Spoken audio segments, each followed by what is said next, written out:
I am happy to introduce our next speaker, who has probably my favorite bio of anyone that has sent me one.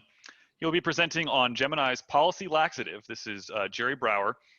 Jerry is the self-proclaimed IT guy to the stars, literally the stars, because he works at an observatory or telescope. He has over 35 years in the information technology field, including designing data centers, cybersecurity, and many industry certifications from ICS2, SANS, Microsoft, Cisco, CompTIA, and others. As a security consultant, he performed audits and penetration testing on financial institutions and performed independent security research. When not at work, he can often be found in such cyber places as Tatooine, Azeroth, or Jeddah in the Forge. And with that, I will pass the mic over to Jerry. And there we go. That went pretty smooth. I have everything up. Thank you very much for my intro.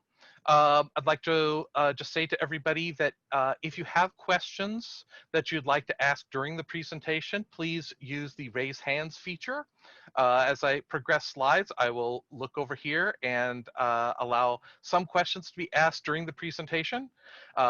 This is on policy, so I know that there's going to be rousing conversation and questions about it.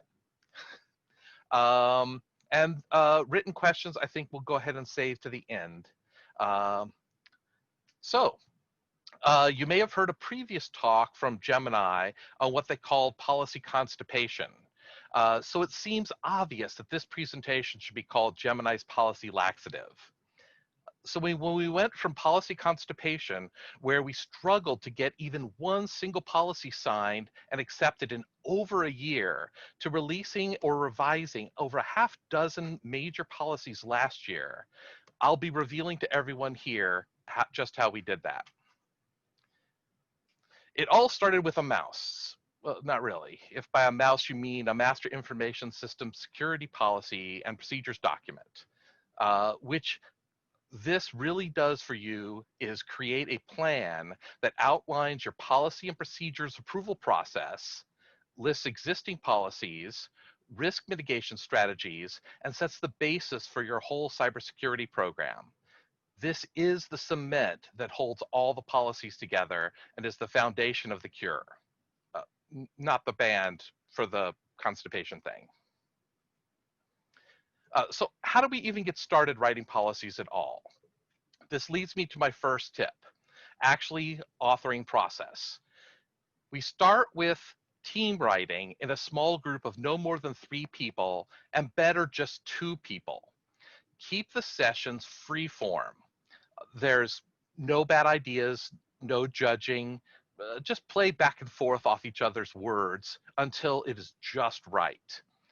Remember also that sometimes less words are often better. So removing qualifiers from the policy will actually make things more clear and concise. And I'll show this a little later.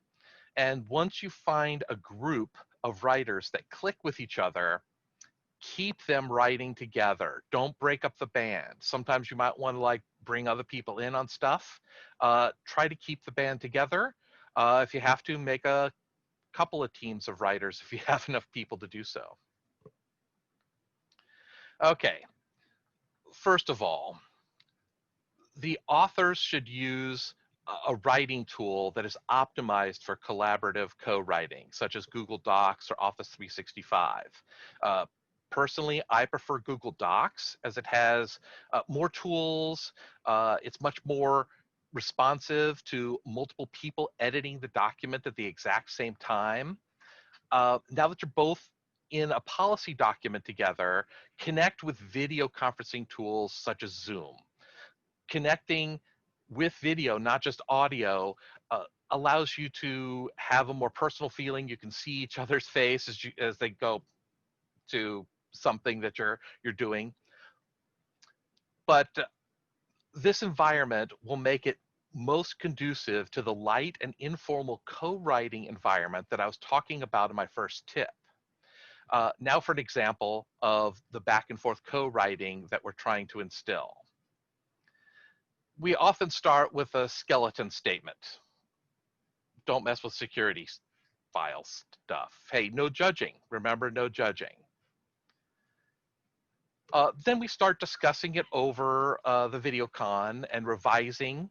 It starts to flush out quite a bit.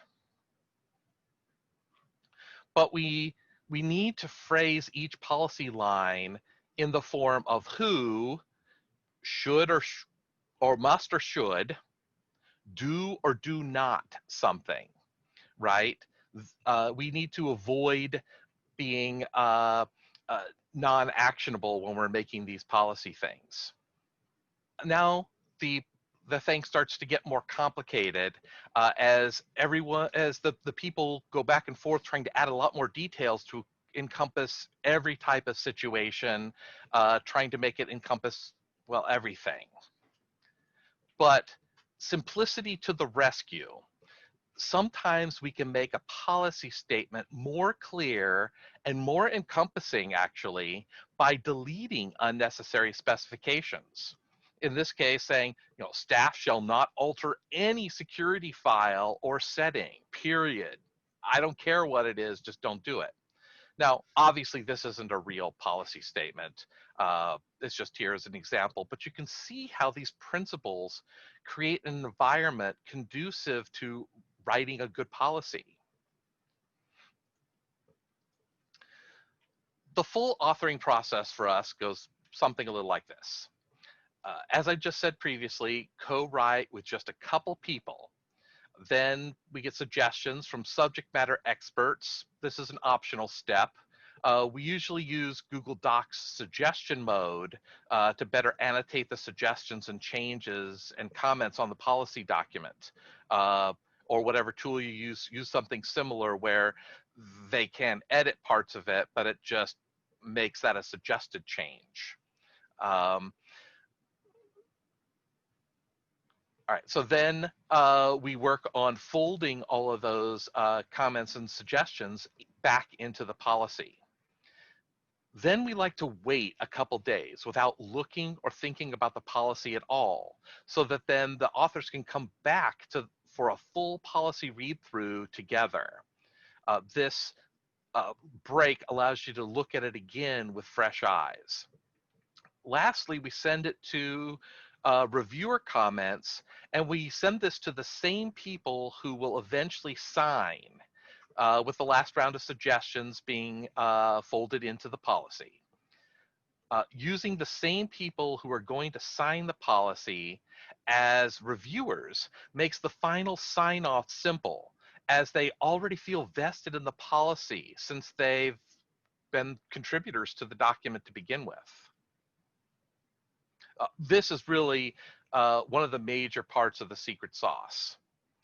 But this second tip is the other part of the secret sauce. Basic risk management principles tell us that even if it's just residual risk, the director or whoever it is at the top of your org tree is the ultimate person who needs to accept risk for your organization. The director is the final signee.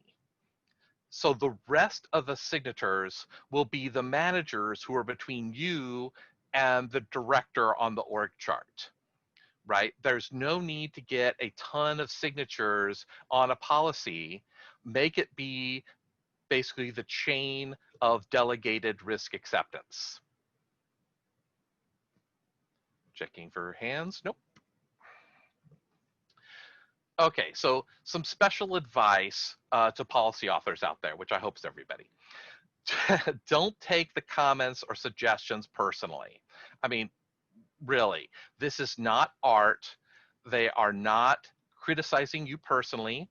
I know this might seem obvious, but it is one of the hardest parts because you've just done all this work on making the words you think perfect, and then somebody goes and says something, but just let it go. Let it go. This is a group effort, and they also have your group and organization at heart. Also, though, not every suggestion is gold, even the ones from higher in the food chain. But you need to address each suggestion with your own comments until everyone understands and the policy point is clear to all. Sometimes if there's a misunderstanding or an objection to something that you really think needs to be in there, this can often be caused by the wording needing to be more clear to get your idea through. So sometimes some of the suggestions that are wrong are actually incredibly helpful. But this whole process will help with the final signing approvals. Once again, everyone is contributing to the safety of the whole organization. And I saw a hand raised, but it went away.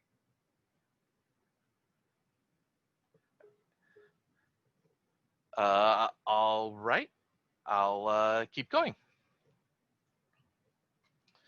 ITIL tells us in the 7 guiding principles not to start from scratch without considering what is already available to leverage. Avoid recreating the wheel. Just start by smashing up your existing policies together, if you have one, together with places on the web like Trusted CI, SANS, and take policies from your peers. Look around the virtual room. There's probably lots of people who have policies and organizations very similar to yours. Also, Gemini would be more than happy to share any of its policies to help you get started as well.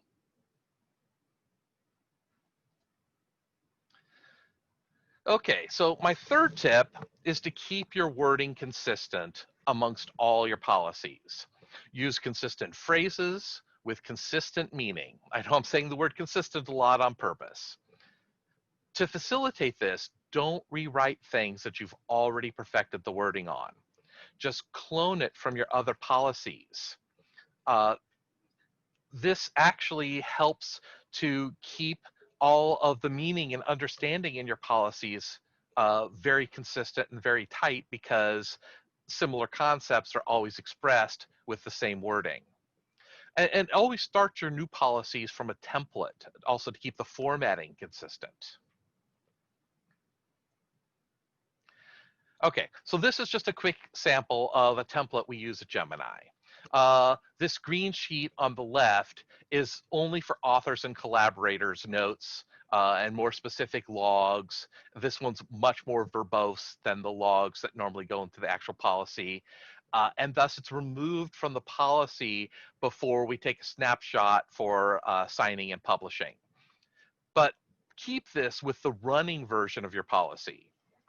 Also consider policies as a living document, right? Keep a version of it that's running all the time. If you're using Google, I like to take a version snapshot in its history, and then those snapshots get converted to the PDFs that sign and then get published on your web page or wherever you put your policies. So our template has consistent sections with consistent numbering, as you can see on the right, such as section 5 is always the policy rules. Section 1 is always the purpose. So I'm going to take a look at a few of these now, just a couple tips as we go. I won't take a lot of time with this. So for the purpose section, you want purpose to be the first section at the top of your policy, but you should write this last. Summarize the purpose from the final product after the final product is done. It's not necessary to write all the sections of the policies in order. This is a common mistake, and one that I made myself, that many policy authors commit, that makes the process of writing the policy so much harder than it needs to be, right? The same thing here for the scope section. Leave this till near the end and it writes itself. All you have to do is string together each of the policy main headings in section 5 that you'll write a little later on.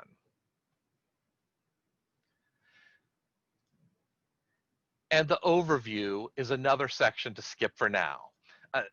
And then when you get ready to write this, just summarize the whole policy.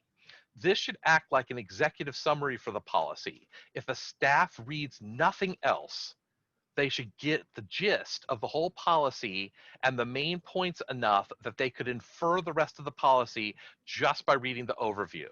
Obviously, you want people to read the whole thing, But if they read nothing else, the overview should get the whole entire spirit of the policy.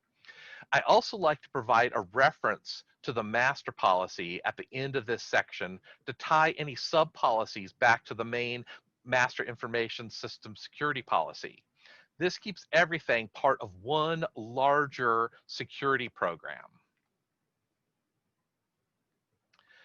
Okay, write the definition section as you go. Whenever you want to use an acronym, go ahead. Just write it down here to remind yourself to define all your acronyms and abbreviations later. In your template for this section, you can even list standard acronyms that you most often use in all your policies, like the shortened name of your organization or any parent organization or NSF. But remember to remove any items that you end up not using in your policy text after you're done writing. And this is where a document search is your friend. If you're not sure whether or not you used an acronym, just do a search through your document. If you see no hits, take it out of the definitions section. Okay, now it seems like we've just skipped most of the policies doc to do later. We can start to get to work now. Just organize the policy section by main topics as you would a table of contents. And you can go ahead and do that first before flushing out the insides. I also like to number them in a decimal format, 5.1, 5.11, 5.112, whatever. This makes it easier to reference a particular rule in a policy later. And don't forget to phrase each policy, as I said before, with who, must, or should do or do not something. Avoid passive statements as much as possible as they take all of the authority and power out of your policies. Okay, this is the second most important part of the entire policy. But responsibility section is the most often skipped part of policy writing. Here we should specify managers' responsibilities, IT responsibilities, and the responsibilities of every staff member. For example, in the IT responsibility section, state who is the first point of contact for clarifications of your policies and procedures, right? State what the IT manager should be doing.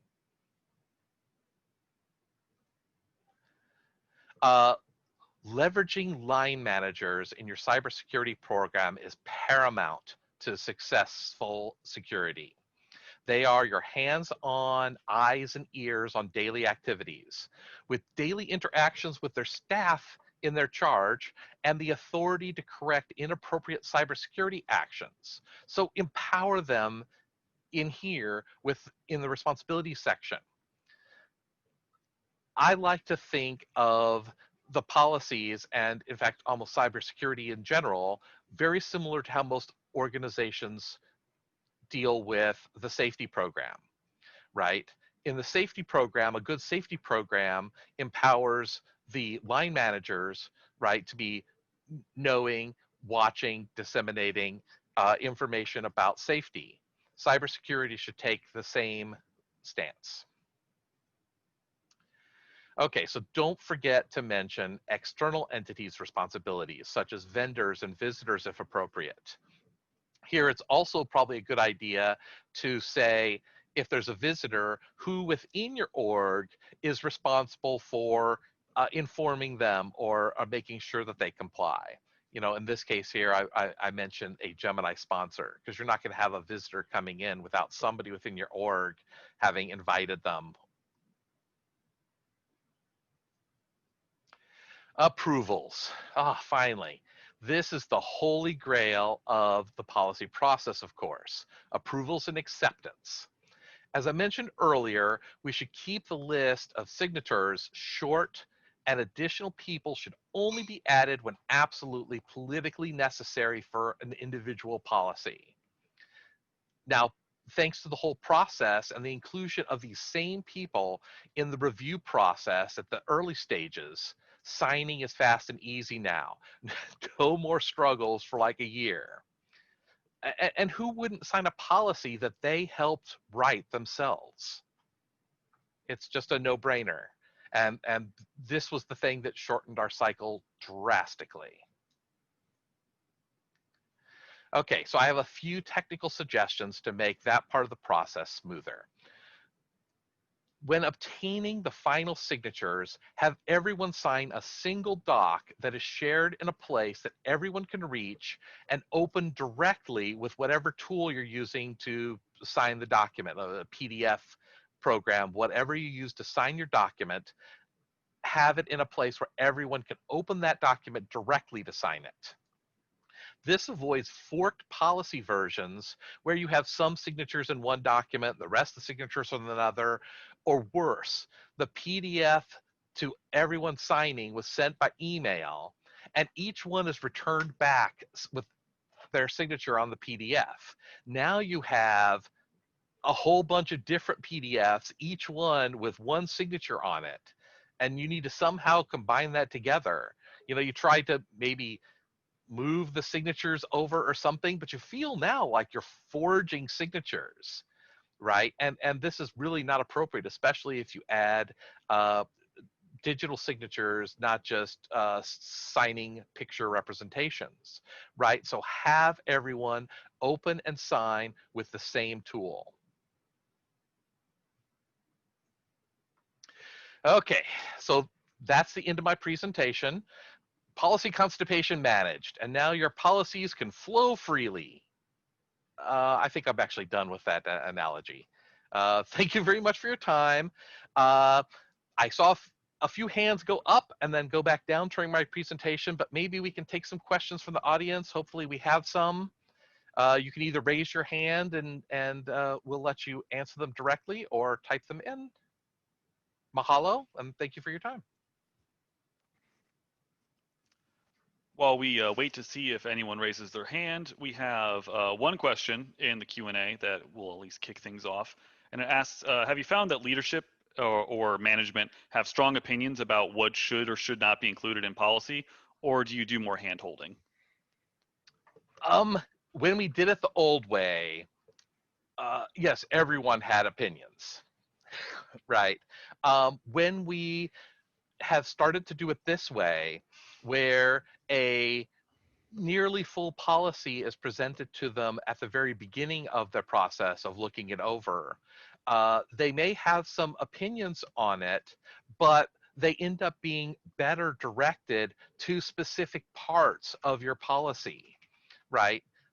And some of the stuff is good, right? We have a particular reviewer who is always has their own very, very definite opinions on the usage of may, must, might, right? The shall not. What are the exact implications of may versus shall, right? So fine, right? Let that be an actual, leverage it, use it to make your policies consistent. Once those things are hammered out, like I said, clone them from other ones, and their opinions are already baked into the next policy. But we do get some of that, but much less, and much less headache when they're presented with a full policy for comment and suggestion afterwards. Great. Yeah, it's really good advice. Next question is, how do researchers respond to policies? Yeah. When we did it the old way, they were included in a big boardroom filled with all the researchers. Um, I think I can say it in this audience, but it was a little like having the kids be in the parent meeting discussing bedtime, right? They have a different set of priorities. And it's good to know and recognize that they have a different set of priorities, right? They want their research to go like without any hindrance. And as we all know, security is inversely proportional to usability, to ease of use, right? So some concessions need to be made. And like I said, those concessions are risks, and they need to be accepted from the head risk person, the director, all the way down. And when it comes from the director, of course, they're much more likely to accept it because that's the director, right? But it is important to keep in mind that fourth pillar, right? The mission, whenever writing policies, right? That is the mission. The research is the mission. We need to not hinder it. And also remember that you should put in your policy an exceptions section. I should have mentioned that in a slide. That's a great thing I just thought of. We always put an exceptions thing, how you get an exception, who needs to approve exceptions. Manage these things by exceptions. Just because there is an exception doesn't mean you shouldn't make that in the policy. Allow some things when mission requires it to be ruled by exception. Yeah. All right. Next question. How do you handle reviewing a policy that has lots of technical components with senior managers who are not technical? It helps to tell them that it has already previously been reviewed by subject matter experts, right? Um, and that's that optional kind of middle step that I talked about. We don't always have it's often not needed to have those being reviewed by subject matter experts depending on the topic of the policy. Um, but the fact that they've been reviewed by them, and remember that the people who are going to be reading the policies also may not be as technical and subject matter experty as the people that you want to sign it. So if there is massive misunderstanding, that means clarity needs to be put into the policy. So that's a good thing. But oftentimes, just explaining or even referring them to the subject matter expert if you cannot explain the exact reasoning often handles it. They're scientists, they are ruled by data, right? Or you hope that they're always ruled by data. But that often has worked for us. Great. We got time for one, maybe two more questions. One, do you have any stories about having policy reviewed by lawyers or the risk management department? Um, we have not really had policies reviewed by lawyers per se. We've run certain sections of policies past lawyers or past HR, um, or past compliance people at Aura. One of our parent organizations, they have somebody, if there's a question about how this policy is going to mitigate um, various things that we may be compelled to take care of, like um, we don't normally have much HIPAA, but we have ITAR ear things that we sometimes have to deal with. So we run those past them there, running past HR, and the only thing we've really run past lawyers, I think, had to do with the enforcement section, which actually showed our enforcement section where we were beating over that, and there was a lot of debate over that, and we finally just went, violations of the policy will be reported to your manager and HR to deal with. And if it's against the law, it may also be reported to authorities. And we just dump it off and leave it there, right? And that worked wonders, because how can you argue with it? It's going to be reported and they're going to do the thing. We don't need to say it's going to have penalties that could include anything up to including termination. We don't have to say that.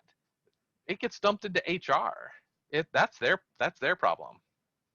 Sure. But that went through that legal and HR review. Great. All right, we're a little over, but we're right before a break, and there's only one more question, so I'll throw it at you. Any tips on tools for collaborative signing of PDFs, or alternate ways maybe to handle signatures? Like I said in the one slide, I haven't really used any of those cloud-based signing tools. I see that they must be good because vendors have me sign stuff sometimes like that. But we have always, because the people signing are within your org, so we use Google tools. So we have Google Docs, or we have local file servers, right? Where you can put the document in a place where that can be mounted. With Google File Stream, it actually mounts your cloud storage to look like it's a drive locally. But getting the storage place to be mounted actually on their computer so that they can click on it and open it up in a standard PDF program to sign is the way that we've dealt with it. I'm sure there's lots of cool cloud solutions that could work, but I have not investigated any of them.